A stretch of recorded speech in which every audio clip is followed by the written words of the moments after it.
कहानी की शुरुआत एक ऐसी रहस्यमयी कहानी से होती है। सदियों पहले जापान की पहली रानी हिमिको के पास ऐसी रहस्यमयी शक्तियां थीं, जिनसे वो किसी के भी शरीर को छू ले तो उसकी मौत हो जाती। उसकी ताकत इतनी भयानक थी कि आखिरकार उसके अपने ही सेनापतियों ने उसके खिलाफ जंग छेड़ दी और उसे हमेशा के लिए छिपाने के लिए डेविल्स सी के बीच बसे एक सुनसान द्वीप पर दफना दिया गया। तभी से उस जगह पर जाना मौत को दावत देने के बराबर माना जाने लगा। सालों बाद मशहूर खोजकर्ता रिचर्ड क्रॉफ्ट के हाथ एक ऐसा प्राचीन नक्शा लगता है जो सीधे उसी खोए हुए द्वीप तक पहुंचने का रास्ता दिखाता था। फिर वह बिना डरे उस खतरनाक सफर पर निकल पड़ता है। जाने से पहले वह अपनी छोटी बेटी लारा को उसकी माँ की आखिरी निशानी एक खूबसूरत लॉकेट देता है और वादा करता है कि वह जरूर लौटेगा, लेकिन वह कभी वापस नहीं आता। 7 साल बीत जाते हैं। अब बड़ी हो चुकी लारा लंदन की सड़कों पर अपनी पहचान बनाने के लिए संघर्ष कर रही होती है। वह बॉक्सिंग करके पैसे कमाने की कोशिश करती है, लेकिन हार जाने की वजह से अपनी फीस तक नहीं भर पाती। अपना गुजारा करने के लिए लारा बाइक कुरियर का काम करती है। तभी उसे एक खतरनाक अंडरग्राउंड बाइक रेस के बारे में पता चलता है, जहां जीतने वाले को अच्छी रकम मिलने वाली होती है। अब पूरे शहर के राइडर्स उसका पीछा करने वाले थे और अगर वह सबको चकमा देकर बच निकली तभी जीत उसकी होती। शुरुआत में सब कुछ उसके प्लान के मुताबिक चलता है। लारा लगभग रेस जीत ही चुकी होती है, लेकिन तभी उसकी नजर एक ऐसे शख्स पर पड़ती है जो बिल्कुल उसके गुमशुदा पिता जैसा दिखाई देता है। उसका ध्यान भटक जाता है और तेज रफ्तार बाइक सीधे पुलिस की गाड़ी से टकरा जाती है। अगले ही पल वह पुलिस स्टेशन के अंदर बैठी होती है। कुछ देर बाद उसके पिता की पुरानी बिजनेस पार्टनर एना मिलर वहां पहुंचती है और उसे छुड़वा लेती है। वह लारा को बताती है कि उसके नाम करोड़ों की विरासत है, लेकिन लारा उस दौलत को लेने से साफ इनकार कर देती है, क्योंकि उसके लिए उसका पिता उसे छोड़कर जा चुका था। तभी एना एक ऐसा सच बताती है जिसे सुनकर लारा भी हैरान रह जाती है। रिचर्ड को मरे हुए घोषित किए बिना उनकी पूरी कंपनी और कई सालों की मेहनत हमेशा के लिए खत्म हो जाएगी। अब फैसला लारा के हाथ में था। अगली सुबह वह मजबूरी में दस्तावेजों पर हस्ताक्षर करने पहुंचती है, लेकिन ठीक उसी समय वकील उसे एक रहस्यमयी पजल बॉक्स देता है जिसे उसके पिता ने उसके लिए छोड़ा था। काफी कोशिशों के बाद जैसे ही लारा उस पहेली को हल करती है, बॉक्स के अंदर से एक चाबी और एक गुप्त संदेश निकलता है। यही संदेश उसे साइन करने से रोक देता है। बिना एक पल गंवाए वह सीधे क्रॉफ्ट मैनर पहुंचती है। वहां अपने पिता की कब्र पर बने एक खास निशान को दबाते ही उसके सामने एक गुप्त रास्ता खुल जाता है। जैसे ही लारा नीचे जाती है, वहां चारों तरफ प्राचीन नक्शे, रहस्यमयी कलाकृतियां और अलग अलग पहचान वाले पासपोर्ट रखे होते हैं। उसी कमरे में उसे अपने पिता का रिकॉर्ड किया हुआ वीडियो मिलता है। वीडियो से पता चलता है कि अपनी पत्नी की मौत के बाद रिचर्ड एक ऐसे रहस्य के पीछे पड़ गए थे जो मौत के बाद की दुनिया से जुड़ा हुआ था। इसी तलाश ने उन्हें हिमिको तक पहुंचा दिया, लेकिन जाते जाते उन्होंने एक वार्निंग भी छोड़ी थी। अगर हिमिको से जुड़ी रिसर्च गलत लोगों के हाथ लग गई तो इसका अंजाम पूरी दुनिया को भुगतना पड़ेगा। रिचर्ड चाहते थे कि लारा सारी फाइलें तुरंत नष्ट कर दे, लेकिन लारा ऐसा नहीं करती। वह फाइलें खोलती है और वहीं से उसे उस खोए हुए द्वीप यामाताई का नाम पता चलता है। साथ ही उसे एक और अहम सुराग मिलता है, लूरेन, वही जहाज का कप्तान जिसने कभी उसके पिता को उस रहस्यमयी द्वीप तक पहुंचाने की जिम्मेदारी ली थी। इसके बाद लारा अपने पिता को ढूंढने का फैसला कर लेती है, लेकिन एक आखिरी मुश्किल अभी बाकी थी, क्योंकि विरासत के कागजों पर उसने साइन नहीं किए थे, इसलिए उसके पास इस सफर के लिए एक भी पैसा नहीं था। आखिरकार वह अपने पिता की दी हुई वही कीमती लॉकेट बेच देती है जो उसकी माँ की आखिरी निशानी थी। कुछ दिनों बाद लारा अपने पिता के छोड़े हुए सुरागों का पीछा करते करते हांगकांग पहुंच जाती है। उसे सिर्फ एक ही इंसान की तलाश होती है, लूरेन, वही जहाज का कप्तान जो उसे उस रहस्यमयी द्वीप तक पहुंचा सकता था। लेकिन शहर में कदम रखते ही उसके साथ कुछ ऐसा हो जाता है जिसकी उसने बिल्कुल उम्मीद नहीं की थी। रास्ता पूछने के बहाने कुछ लड़के उसकी मदद करने का नाटक करते हैं और अगले ही पल उसका बैग छीनकर भाग जाते हैं। लारा बिना एक सेकंड घंवाए उनके पीछे दौड़ पड़ती है। आखिरकार वह एक चोर को पकड़कर अपना बैग वापस हासिल कर लेती है, लेकिन तभी दूसरा लड़का चाकू निकाल लेता है। अब लड़ना बेवकूफी थी, इसलिए लारा पास खड़े एक जहाज पर छलांग लगा देती है। उसे बिल्कुल अंदाजा नहीं था कि किस्मत उसे वहीं ले आई थी जहाँ उसे पहुँचना था। ये जहाज एंड्योरेंस था और इसका मालिक कोई और नहीं बल्कि लूरेन था। चोर अभी भी उसका पीछा कर रहे होते हैं, लेकिन तभी लूरेन बंदूक लेकर सामने आ जाता है। उसे देखते ही सभी बदमाश भाग जाते हैं, लेकिन असली परेशानी अब शुरू होती है, क्योंकि लूरेन नशे में धुत होकर वहीं बेहोश हो जाता है। लारा किसी तरह उसे होश में लाती है और अपने पिता की पूरी कहानी व उनका छोड़ा हुआ संदेश दिखाती है। लेकिन संदेश पढ़ते ही लूरेन एक ऐसा खुलासा करता है जो सब कुछ बदल देता है। वह संदेश उसके लिए नहीं बल्कि उसके पिता के लिए छोड़ा गया था। दरअसल उसके पिता का नाम भी लूरेन ही था और वही इंसान 7 7 साल पहले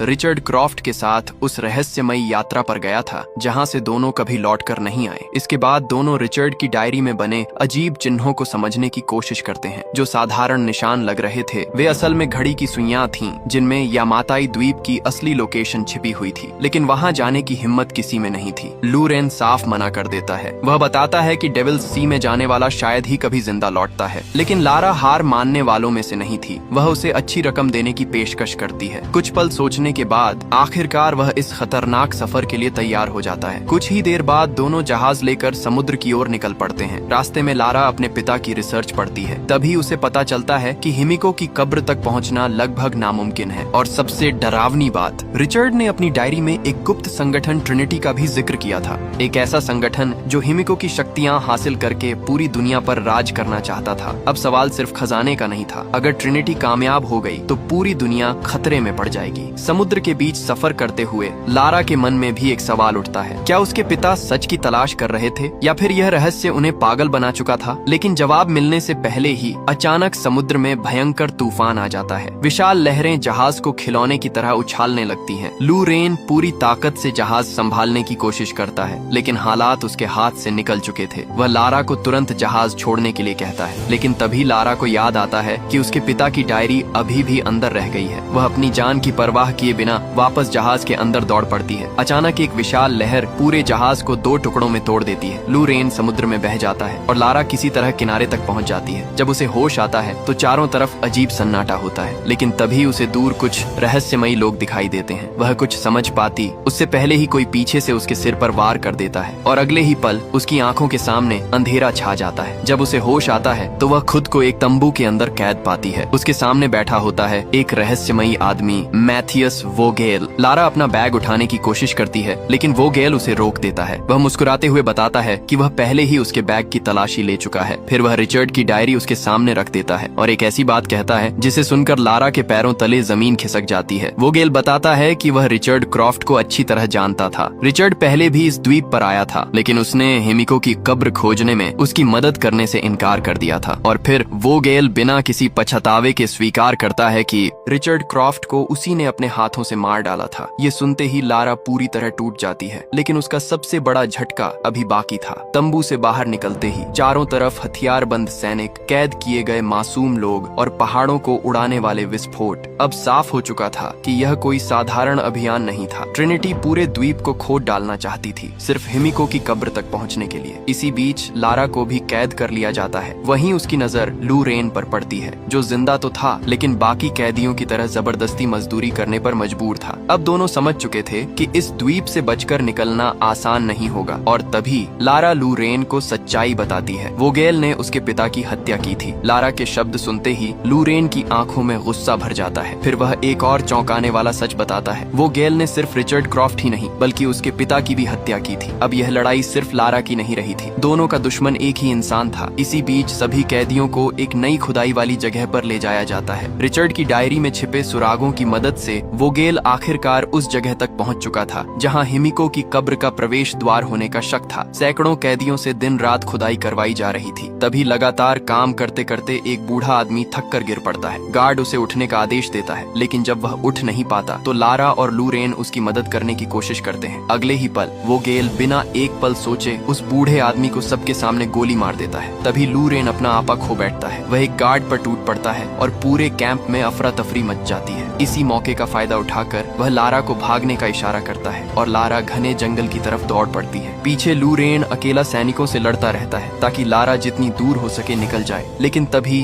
वोगेल उसके हाथ पर गोली मार देता है। लू रेन वहीं गिर पड़ता है और दोबारा कैद कर लिया जाता है। उधर भागते भागते लारा एक ऊंची चट्टान तक पहुंच जाती है। पीछे से गोलियां लगातार उसकी तरफ बढ़ रही थीं। घबराहट में उसका पैर फिसल जाता है और वह सीधी गहरी नदी में जा गिरती है। तेज बहाव उसे एक विशाल झरने की तरफ ले जाने लगता है। ऐसा लग रहा था अब उसका बचना नामुमकिन है। लेकिन तभी उसकी नजर चट्टानों के बीच फंसे एक पुराने हवाई जहाज के टूटे हुए पंख पर पड़ती है। वह किसी तरह उसे पकड़कर ऊपर चढ़ जाती है, लेकिन जैसे ही वह उस पर दौड़ती है, पुराना लोहा उसके पैरों के नीचे टूटने लगता है। कुछ ही सेकंड बाद वह फिर से गहरी खाई में गिर जाती है। गिरते हुए उसके हाथ एक पुराने पैराशूट से टकराते हैं। वह किसी तरह उसे खोल देती है और मौत से कुछ फीट पहले जमीन पर आ गिरती है। हालांकि वह बच जाती है, लेकिन उसके शरीर में लोहे का एक नुकीला टुकड़ा गहराई तक धंस चुका होता है। चारों तरफ कोई नहीं। दर्द से तड़पती हुई लारा खुद ही उस लोहे के टुकड़े को बाहर निकालती है। किसी तरह वह पास की गुफा में पहुंचकर खुद को छिपा लेती है। रात होते ही गुफा के बाहर किसी के कदमों की आवाज आने लगती है। लारा संभल भी नहीं पाती कि वोगेल का एक सैनिक उसे ढूंढ निकालता है। वह उसे घसीटकर वापस कैंप ले जाने की कोशिश करता है, लेकिन अब लारा पहले जैसी नहीं रही थी। कमजोर होने के बावजूद वह पूरी ताकत से उसका मुकाबला करती है। आखिरकार अपनी जान बचाने के लिए लारा उस सैनिक को पानी में डुबोकर मार देती है। लारा कुछ पल के लिए बिल्कुल शांत हो जाती है, क्योंकि आज पहली बार उसने किसी इंसान की जान ली थी। लेकिन तभी उसे एहसास होता है कि कोई दूर खड़ा उसे देख रहा है। जैसे ही लारा उसकी तरफ बढ़ती है, वह रहस्यमयी आदमी जंगल की तरफ भागने लगता है। लारा भी उसके पीछे दौड़ पड़ती है। चट्टानों और पहाड़ियों को पार करने के बाद आखिरकार वह उस आदमी तक पहुंच जाती है। लेकिन अगले ही पल जो चेहरा उसके सामने आता है, उसे देखकर उसके पैरों तले जमीन खिसक जाती है। वह इंसान कोई और नहीं बल्कि उसका पिता रिचर्ड क्रॉफ्ट था, जिसे वह पिछले 7 सालों से मरा हुआ समझ रही थी। शुरुआत में रिचर्ड को अपनी आंखों पर यकीन नहीं होता, लेकिन जब लारा उसे यकीन दिलाती है कि वह सचमुच उसकी बेटी है, तो 7 सालों बाद बिछड़े बाप बेटी आखिरकार एक दूसरे से मिल जाते हैं। रिचर्ड उसकी चोटों का इलाज करता है, लेकिन अगली सुबह वोगेल और उसके लोग आखिरकार खुदाई करते करते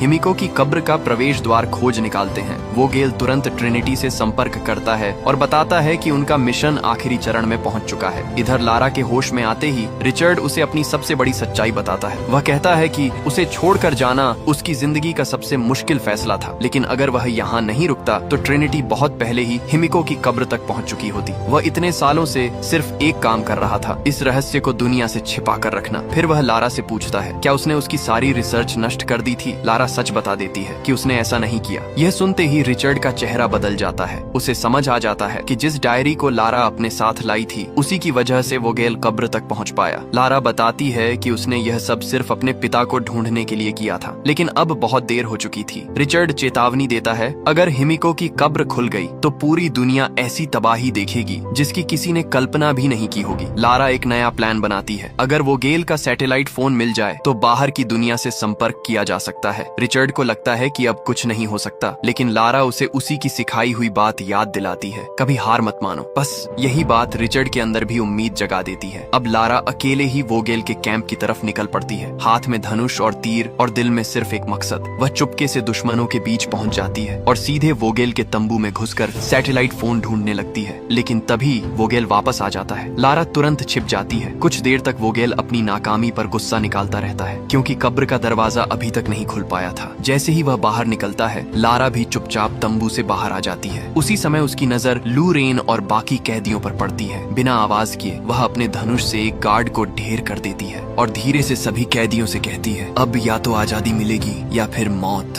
अगले ही पल पूरे कैंप में भगदड़ मच जाती है। कैदी हथियार छीनकर सैनिकों पर टूट पड़ते हैं। इस अफरा तफरी का फायदा उठाकर लारा लूरेन से कहती है कि वह बाकी कैदियों को लेकर यहाँ से निकल जाए, जबकि वह खुद सैटेलाइट फोन लेने जा रही थी। योजना बिल्कुल सही चल रही थी। लारा किसी तरह फोन अपने हाथ में ले लेती है, लेकिन तभी थोड़ी दूरी पर वोगेल उसके पिता रिचर्ड के सिर पर बंदूक ताने खड़ा था। अब उसके सामने सबसे मुश्किल फैसला था, एक तरफ दुनिया को बचाने का मौका और दूसरी तरफ उसका अपना पिता। वोगेल रिचर्ड को धमकी देता है कि वह तुरंत हिमिको की कब्र खोल दे। उसका दावा था कि वह यह सब सिर्फ अपना मिशन पूरा करके अपने परिवार के पास लौटने के लिए कर रहा है। लेकिन रिचर्ड जानता था अगर यह कब्र खुल गई तो शायद इस दुनिया में कोई भी सुरक्षित नहीं बचेगा। रिचर्ड आखिरी सांस तक मना करता रहता है। तब वोगेल अपने एक आदमी को उसे गोली मारने का आदेश देता है, लेकिन गोली चलने से पहले ही हवा को चीरता हुआ एक तीर आता है और सीधे उस गार्ड के सीने में जा धंसता है। लारा वहां पहुंच चुकी थी। वह दूसरा तीर वोगेल पर तान देती है, लेकिन चालाक वोगेल फिर रिचर्ड को ढाल बना लेता है और उसकी कनपटी पर बंदूक रख देता है। अब पूरा खेल लारा के हाथ में था। रिचर्ड उसे इशारा करता है कि वह तीर चला दे। अगर उसकी जान भी चली जाए तो भी वोगेल को रोकना ज्यादा जरूरी है। लेकिन 7 साल बाद अपने पिता को दोबारा खोने की हिम्मत लारा में नहीं थी। वोगेल उसकी यही कमजोरी पहचान लेता है। वह कहता है अगर अपने पिता को जिंदा देखना चाहती हो तो उन्हें समझाओ कि कब्र खोल दें। कुछ पल की खामोशी के बाद लारा अपना धनुष नीचे कर देती है और फैसला करती है कि कब्र वह खुद खोलेगी। उसे याद था कि कराकुरी पजल वाला सिद्धांत इस दरवाजे पर भी लागू हो सकता है। वह पत्थरों के प्राचीन तंत्र को सही क्रम में घुमाती है। कुछ ही सेकंड बाद सैकड़ों सालों से बंद पड़ा विशाल दरवाजा जोरदार आवाज के साथ खुलने लगता है। अब वोगेल, रिचर्ड, लारा और सैनिक उस गहरी खाई में उतरने लगते हैं। जैसे जैसे वे नीचे जाते हैं वहाँ की हवा भी अजीब होती जाती है। रिचर्ड को महसूस होने लगता है मानो हिमिको की मौजूदगी आज भी वहीं हो, लेकिन वोगेल इसे अंधविश्वास कहकर हंसी में उड़ा देता है। उसी दौरान लारा का पैर अचानक एक छिपे हुए ट्रिगर पर पड़ जाता है और अगले ही पल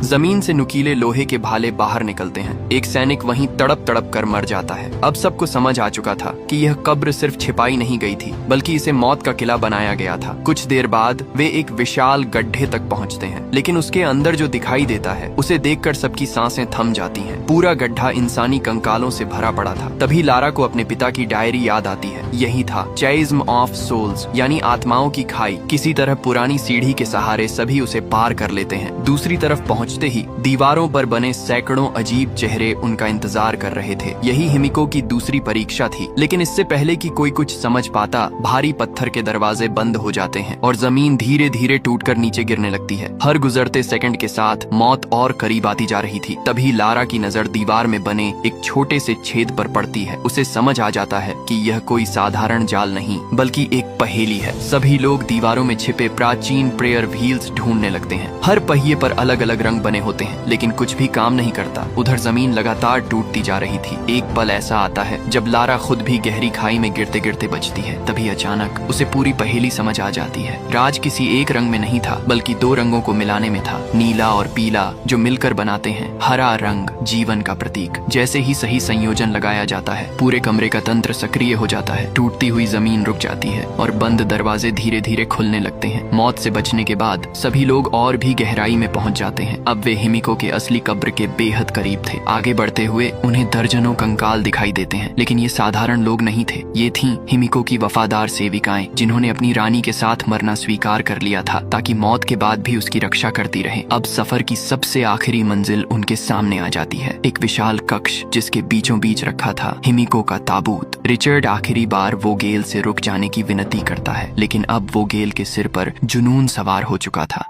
उसे न किसी श्राप पर विश्वास था। उसके आदेश मिलते ही सैनिक धीरे धीरे ताबूत खोलना शुरू कर देते हैं। जैसे ही ढक्कन हटता है, सबकी नजरें अंदर टिक जाती हैं। सैकड़ों साल पुराना हिमिको का शरीर अभी भी लगभग सुरक्षित दिखाई दे रहा था, लेकिन अगले ही पल वह शरीर उनकी आंखों के सामने तेजी से सड़ने लगता है और कुछ ही सेकंड में सिर्फ एक सूखा हुआ कंकाल बनकर रह जाता है। वोगेल इसे भी पुरानी चाल समझकर नजरअंदाज कर देता है। वह तुरंत सैनिकों को आदेश देता है कि शरीर को बाहर ले जाने की तैयारी करो, लेकिन उसी समय लारा की नजर दीवारों पर बनी प्राचीन चित्रकारी पर पड़ती है और यहीं उसे एक ऐसा सच समझ में आता है जो अब तक किसी ने नहीं देखा था। उन चित्रों में हिमिको को राक्षस की तरह नहीं, बल्कि अपनी मर्जी से इस कब्र के अंदर प्रवेश करते हुए दिखाया गया था। दीवारों पर बनी चित्रकारी देखकर लारा को आखिरकार हिमिको का असली सच समझ में आ जाता है। हिमिको कोई राक्षस नहीं थी, बल्कि उसने पूरी दुनिया को बचाने के लिए खुद को इस कब्र के अंदर हमेशा के लिए कैद कर लिया था। उसके शरीर में एक ऐसी घातक बीमारी फैल चुकी थी जो अगर बाहर निकल जाती तो पूरी मानव जाति खत्म हो सकती थी। यही वजह थी कि उसने अपनी मौत को स्वीकार किया। ये समझते ही लारा सबको चेतावनी देती है कि कोई भी हिमिको के शरीर को हाथ न लगाए, लेकिन वोगेल उसकी एक भी बात नहीं सुनता। जैसे ही उसका एक सैनिक हिमिको के शरीर को छूता है, अगले ही पल उसके हाथ की चमड़ी काली पड़ने लगती है। कुछ ही सेकंड में वह सड़न उसके पूरे शरीर में फैल जाती है। अब सबको समझ आ चुका था ये कोई श्राप नहीं, बल्कि एक बेहद खतरनाक संक्रमण था। डर के मारे संक्रमित सैनिक चारों तरफ अंधाधुंध गोलियां चलाने लगता है। हालात बेकाबू होते देख वोगेल खुद उसे गोली मार देता है, लेकिन इतना सब देखने के बाद भी उसका लालच खत्म नहीं होता। वह फैसला करता है कि पूरे शरीर को ले जाना मुश्किल है, इसलिए वह सिर्फ हिमिको की एक उंगली काटकर ट्रिनिटी के पास ले जाएगा। जैसे ही वोगेल का ध्यान भटकता है, लारा और रिचर्ड समझ जाते हैं यही उनका आखिरी मौका था। लारा तुरंत एक सैनिक पर हमला कर देती है। वहीं रिचर्ड मरे हुए सैनिक की बंदूक उठाकर सीधे वोगेल की टांग में गोली मार देता है। इस अफरा तफरी का फायदा उठाकर लारा कब्र के और अंदर भागने लगती है। पीछे पीछे कई सैनिक भी उसका पीछा करने लगते हैं।